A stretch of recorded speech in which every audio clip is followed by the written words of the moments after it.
दोस्तों, एक सहाबी ऐसे थे जो फजर की नमाज पढ़ते साथ ही फौरन घर भाग जाया करते थे। लेकिन फिर एक दिन आप सल्लल्लाहु अलैहि वसल्लम ने उन्हें रोका और वजह पूछी, और फिर आगे से ऐसा जवाब मिला कि सबकी आंखें नम हो गईं। दोस्तों, उस सहाबी का नाम हजरत अबू दजाना रजी अल्लाह ताला अन्हो था। वो फौरन से घर भाग जाया करते थे, लेकिन जब नबी करीम सल्लल्लाहु अलैहि वसल्लम ने उनसे पूछा कि ऐ अबू दजाना, क्या तुम्हें अल्लाह से कोई हाजत नहीं जो तुम इस तरह से दुआ मांगे बगैर अपने घर को भाग जाते हो? तो हजरत अबू दजाना रजी अल्लाह ताला अन्हो ने अर्ज की, या रसूलुल्लाह सल्लल्लाहु अलैहि वसल्लम,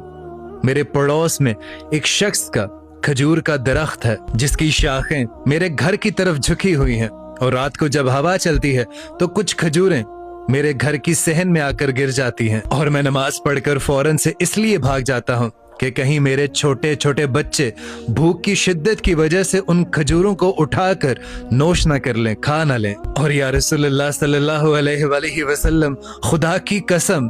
कल मैंने अपने बच्चे के खलक से उंगली डालकर वो खजूर निकाली जो उसने वहां नीचे से उठाकर खा ली थी, और मैंने उस बच्चे से कहा कि क्या तू ये चाहता है कि तेरा बाप हराम माल लेकर कल को अल्लाह के दरबार में पेश हो? ये सारी दास्तान सुनकर हमारे नबी करीम सल्लल्लाहु अलैहि वसल्लम की आंखों से आंसू के चश्मे जारी हो गए, और फिर आप सल्लल्लाहु अलैहि वसल्लम ने उस शख्स से, और वो शख्स कोई और नहीं, एक यहूदी था,